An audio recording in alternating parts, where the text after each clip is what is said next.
o futebol brasileiro, para mim, nesse momento, eu olhando alguns jogos, tá anos abaixo do Uau, entendeu? Isso é brincadeira, nós não jogamos nada. Nós não jogamos nada, Pedro. Guerrinha, aí tu tá junto com esse careca pela primeira vez na vida. Esse é o momento histórico do programa, eles se juntaram o Léo e o Guerra. Esses dias eu li que o dirigente do Flamengo disse que se o Flamengo jogasse a Premier League, não faria feio. Mas aí ele tá brincando, ele não tem noção. É isso aí, Guerrinha, pau neles. Não, mas não é isso que eu quero. Eu quero dizer o seguinte: ontem o placar, digamos assim, que poderia ter acontecido no jogo, era 5-2 pro Palmeiras. Futebol, Pedro. Contra o Porto. O Porto é segunda linha do futebol europeu. É verdade. Com dor. Mas assim, aqui, tu tira os times ingleses, tá? Tu tira o Bayern. Os espanhóis. Tu tira uns 20. Os franceses. Não, tu não tira. Tira uns 4 ingleses, tá? Tu tira 4 ingleses. 4. Tu tira mais 3 espanhóis. Não, 2. 7. 3. Não, o Atlético de Madrid. Tá, mas negocia com ele, 3 2. espanhóis. Ele tomou 4, rapaz, do Mas, PSG. cara, o Atlético de Madrid, os caras saíram da praia. Então tu cheio de areia É que ainda. assim, é que assim, quando joga contra nós, eles estão cheios de areia. Só que eles. Vai ser assim esse campeonato. Quando eles perderem pro Flamengo ou pro Palmeiras, que eles vão perder pro Flamengo e pro Palmeiras, nós vamos dizer que eles não querem. Tá, mas tu acha como o Inter, que, é como o Inter aqui. Tu acha que o Palmeiras contra o Campeonato Português, ele é um gauchão. O Porto. Ele é o Campeonato Português, ele é um gauchão que se joga na Europa, tá? Que o César tá O Campeonato levantando. Português tem um time de vermelho, inclusive tem um time de vermelho, um de azul e um de verde, que nem o gauchão. Esse ano de vermelho, o de verde, só terminar. Esse ano de verde foi esse ano, não, só vou deixar eu terminar porque esse ano o de verde foi campeão. O Léo O de verde foi campeão, o de vermelho foi segundo e o de azul foi terceiro. Esse de azul que enfrentou o Palmeiras, esse poderosíssimo time que enfrentou o Palmeiras ontem, ele terminou só 18 pontos atrás do campeão e 8 do segundo colocado. Isso. Por pouco ele não cavava a vaga na Liga Europa, que seria a Copa Sul-Americana. Treinado O pelo Palmeiras Anselmo. fez um time, o Palmeiras fez um enfrentamento, mas o Palmeiras pegou um time que não é da segunda prateleira da Europa neste momento. Tem tradição, é bicampeão da Europa, é bicampeão do mundo, mas hoje ele é terceira linha. Fez um enfrentamento, fez. O Everton fez grandes defesas, o goleiro do Porto fez grandes defesas. Um jogo equilibrado. E isso mostra a distância que nós estamos na Europa. O que eu acho, e o campeonato vai mostrar isso pra gente, vocês podem me cobrar depois. Aliás, o auxiliar do Porto era auxiliar do Anselmo. O Martim Anselmo. Ele era auxiliar do Mar aqui do Inter. Só que o que eu vejo, derrubou o Porto. e acho que esse é o ponto, esse é o principal ponto pro futebol brasileiro pensar o que está acontecendo no Mundial e vendo o início desses jogos. Esses times vão sofrer muito a parte do clima. Ontem, por exemplo, o Atlético de Madrid, em determinado momento do jogo, ele disse o seguinte: olha, aqui não dá para andar. Aí a gente escuta assim: eles estavam trotando no campo. Não. Eles estavam correndo o que dá para correr naquele calor. Quem? O time do Porto? O time do Atlético de Madrid. Estava muito quente em Los Angeles. Isso, tá? Mas é que às vezes tem é temperaturas muito quente em Los Angeles, é um muito quente em Fortaleza, entendeu? Essa que é a relação que a gente tem, que o futebol europeu ele não conhece. Essa diferença que muitas vezes a gente joga a 40 graus e depois a gente joga a 8, ele não conhece esse trânsito. Nos Estados Unidos tu tem isso, né? Nos Estados Unidos tu tem, exatamente. Isso adapta. A Alemanha, a gente falava a mesma coisa, a Alemanha ficou 7 dias lá no Nordeste, adaptou e venceu a Copa. Eu não tô dizendo que ela não pode vencer a Copa e não tô dizendo também que o time do Bayern de Munique não vai vencer a Copa do Mundo de Clubes. O que eu tô dizendo é que é outra realidade, tá? É outra realidade. O que eu tô colocando, e eu tô convencido que é esse o grande ponto que o futebol brasileiro precisa fazer, a nossa diferença para esses caras é física. O nosso jogador, tanto é que o nosso jogador sai daqui e joga lá, entendeu? Não é a diferença muitas vezes do jogador. O Estevão vai jogar lá como é que é? No Chelsea. Não sei se vai conseguir jogar.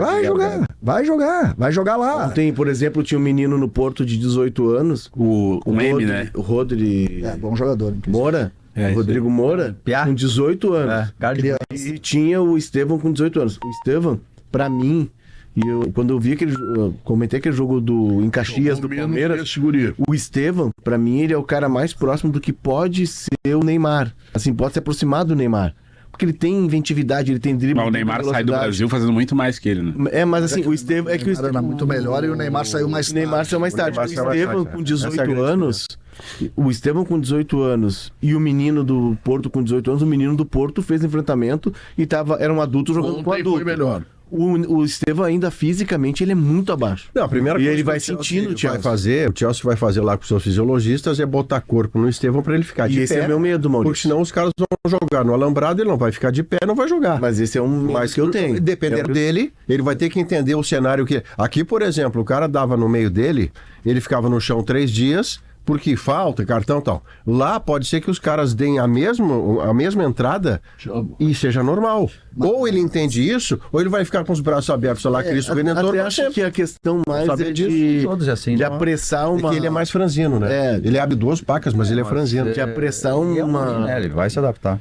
O meu medo... Eu também acho. O Estevão vai entrar num time que agora foi o time que mais gastou na janela, na pequena janela, na mini janela. O Chelsea foi o que mais gastou pro Mundial. O Chelsea tem mais de 40 jogadores, porque eles compram jogadores e eles usam um modelo de negócio que é um modelo de Wall Street. Eles compram, alongam o pagamento do cara por 8 anos, um contrato longo de 6, 7, 8 anos, e a ideia deles é potencializar esse cara nesse período, na metade, no máximo, e vender. O Chelsea é meio Alexandre Matos, assim, né? Ele compra. Mas ele compra.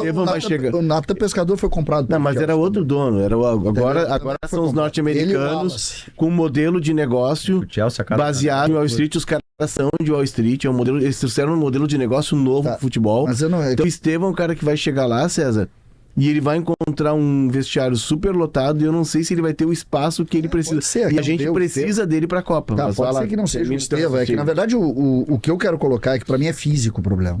É físico, o enfrentamento físico do jogo. E me parece que nessas condições o enfrentamento físico vai diminuir o espaço, vai diminuir o tamanho.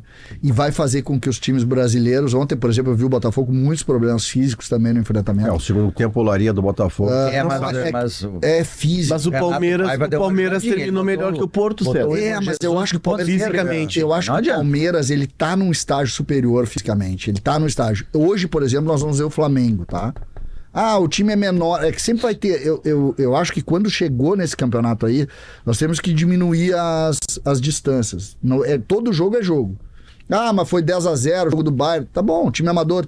Mas vai ter um jogo que não é amador. E aí a gente vai ver o estágio. Eu joguei no Malta agora. E acho que o Flamengo... eu acho que o Flamengo e o Palmeiras... Primeiro, eu acredito que eles vão chegar entre os 8 melhores. Tá? Eu acho que eles vão chegar entre os 8 melhores. E vocês podem apostar que eles vão fazer enfrentamento melhor. Eu acho que você. Eu vejo. Eu tive outro dia. E aí a gente vai rever, Maurício, o que eu concordo, que para mim é o grande ponto, que todo mundo aqui coloca com mais propriedade do que eu. Nós vamos obrigatoriamente ter que rever o número de jogos ano que o brasileiro Porque a parte que eu quero pegar é assim, há pouco, quando a Espanha fez o que fez com a França, que foi um jogo antológico, 5-4, aquela quantidade de gol e nada de falta e competitividade, e o Brasil estava apresentando para mim aquilo que apresentava, eu cheguei à conclusão que no que deu 5-1 a Espanha contra a França, se fosse com o Brasil ia a 7. Como foi com a França, ficou em 5-4. Mas isso era aquele episódio. Nos clubes, especialmente a seleção brasileira é formada em quase sua totalidade por jogadores que estão na Europa. É verdade. Então, eles que têm problema físico são os nossos. Mas eu quero dizer que Palmeiras e Flamengo, eu estou nas crenças com o César, não abrange o Botafogo para mim tem um limite menor, mas Flamengo e Palmeiras, eles não vão em 2 vira em 4 acaba. Eles vão enfrentar Chelsea, vão enfrentar quem tiver que enfrentar num outro padrão de equilíbrio. Mas e tu diz enfrentar no sentido de equilíbrio? Enfrentar e poder ganhar de 1-0, perder de 1-0. Eu acho mais complicado. Ganhar de 1-0, perder de 1-0. Eu acho mais complicado. Mas o que eu acho interessante é tu ver assim que o Palmeiras e o Flamengo, eles conseguiram chegar num patamar financeiro que o permite enfrentar times de segunda linha. E segunda prateleira da Europa não é nenhuma crítica, entendeu? Tem times interessantes. Mas é muito romântico, né? Porto, Betis... time de primeira linha, o melhor time do mundo hoje, hoje é o Paris Saint-Germain, tá? Esse é o melhor time do mundo. A base deles, a diferença deles, são jogadores que não foram contratados. O que eu quis dizer é o seguinte, o Palmeiras ele gastou mais na janela do que o Porto. Tu entende? Que eles conseguiram atingir, enquanto estrutura, orçamentos de 1 bilhão e Nós 300. temos dois Então clubes eles são dois times enormes. segunda prateleira da Europa. Mas é muito romântica essa visão. Acho que a gente tá olhando com um olhar muito brasileiro pra coisa. O Porto ontem... Tu também. Não, é Pra que... tu, é Rio, Antes, Leonardo, todo mundo Pedro, faz. antes... porque o César até falou, que quando depois do jogo eles vão falar que era isso, era aquilo. Antes do jogo, o presidente do Porto falou abertamente. Tem jogadores que estão insatisfeitos de estarem aqui, porque queriam estar curtindo férias. É que a nossa realidade no futebol brasileiro é diferente. A gente supervaloriza. Não entendi. Não, mas não é um não problema tá. do Porto. Não tá. Tinha um PSG jogo, não tá com o time não titular, estava colocado o enfrentamento. Óbvio que o PSG é um time melhor. Vendo o jogo que é. Não, nós estamos vendo porque é um atrativo. Mas eu não é a acho mesma questão coisa. de férias lá, Quanto não. tempo a gente fala que o Mundial de Clubes depois da Libertadores para os times europeus Não, é mas esse é diferente? diferente. Não. Esse é Mas 160 esse não milhões é por mês. diferente, Claro, gente. claro que Time é. europeu pra Gente, jogar esse campeonato. Claro que Não é. é diferente. O montante total de grana é 1 bilhão, tá? O que tá em 38 disputa é 1 milhões de bilhão. jogou. Então, Pra jogar. tu pega assim o Real Madrid, ele tá de olho num... Primeiro, eles foram seduzidos e estão com o time titular porque eles têm uma premiação absurda para jogar. E número 2, eles têm expansão da marca. O Real Madrid não tá preocupado com torcedores na Espanha, ele tá preocupado num Mundial desses de ter torcedores na Ásia, na África, no Brasil. Então eles estão mas ele vai enfrentar daí o PSG, o Bayern, Isso. o não sei o que. Sim, mas esse é o ponto. O ponto é que os times brasileiros, seja o Flamengo ou o Palmeiras, eles não estão nesse campeonato de uma forma. Eles têm chances, mas ou algo eles nesse não tão sentido. dormindo.